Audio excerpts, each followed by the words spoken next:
तो आज सुबह में हमारे पास नागालैंड से कॉल आई थी, आसाम राइफल्स में जो हमारे फौजी भाई हैं उनके तरफ से, कि जो बूम बैरियर है वो बूम बैरियर अच्छे से काम नहीं कर रहा और जो ये बूम आर्म है, ये बूम आर्म जर्क लेते लेते डाउन आता है। तो ऐसा क्यों होता है? टेलीफोनिकली तो हम उनको ज़्यादा सपोर्ट ना दे सकें, लेकिन आज यहाँ पर लाइव प्रैक्टिकली हम आपको बताते हैं कि ऐसा क्यों होता है, और इस चीज़ को बताएंगे नरेश भाई।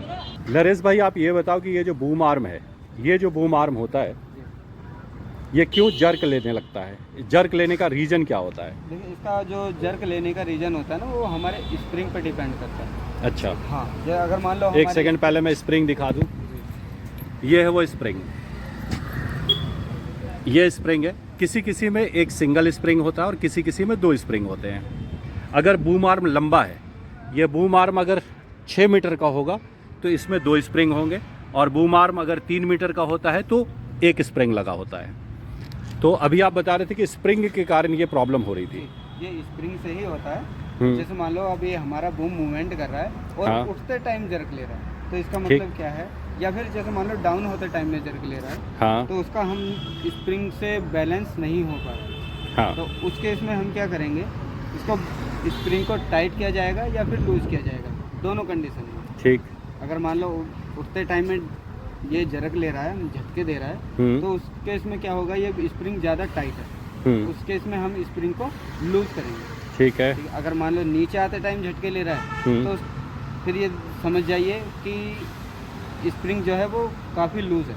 फिर उसको क्या करेंगे, हम उसको स्प्रिंग को टाइट करना पड़ेगा, और ये टाइट इससे होगा। ये एलन बोल्ट है, एक सेकंड, ये रोड है इसकी, ये है वो स्प्रिंग के बूम बैरियर का। ये जो बूम आर्म है, ये पहले कनेक्टेड कैसे होता है और झटके क्यों लेता है उसको बताता हूँ। ये आपका बूम आर्म है, ये बूम आर्म इस शाफ्ट के साथ जुड़ा है, और ये शाफ्ट में जुड़ा है ये, और इसके साथ जुड़ा है स्प्रिंग।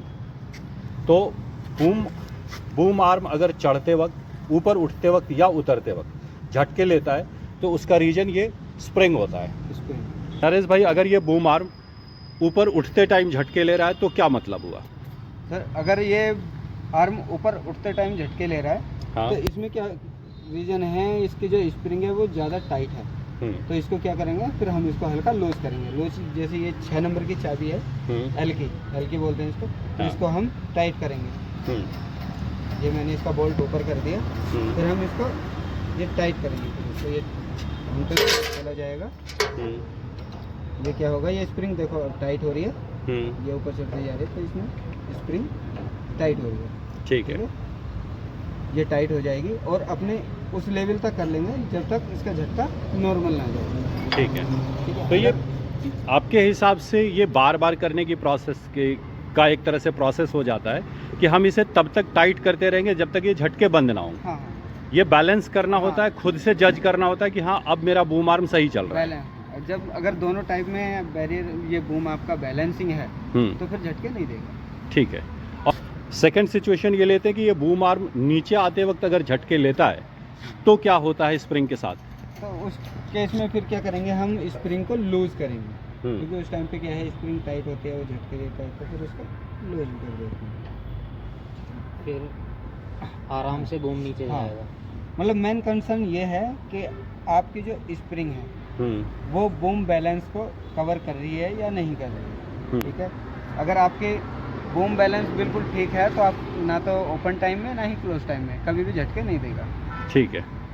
तो ओवरऑल मिला जुला करके इस पूरे वीडियो से यही एक चीज़ समझ में आई कि ये जो बूम आर्म होता है, ये अगर ऊपर हो रहा है और झटके ले रहा है, या नीचे आते वक्त झटके ले रहा है, तो वो सारा का सारा प्रॉब्लम जो है वो यहाँ छुपा है इस स्प्रिंग में। आपको इस स्प्रिंग को या तो लूज़ करना होगा या टाइट करना होगा। अगर बूम आर्म ऊपर जाते वक्त झटके लेता है तो ये क्या है, ये लूज करना पड़ेगा। हाँ, ये लूज करना पड़ेगा उस टाइम में। और अगर बूम आर्म नीचे डाउन आते वक्त अगर झटके लेता है, तो इसे टाइट करना पड़ेगा।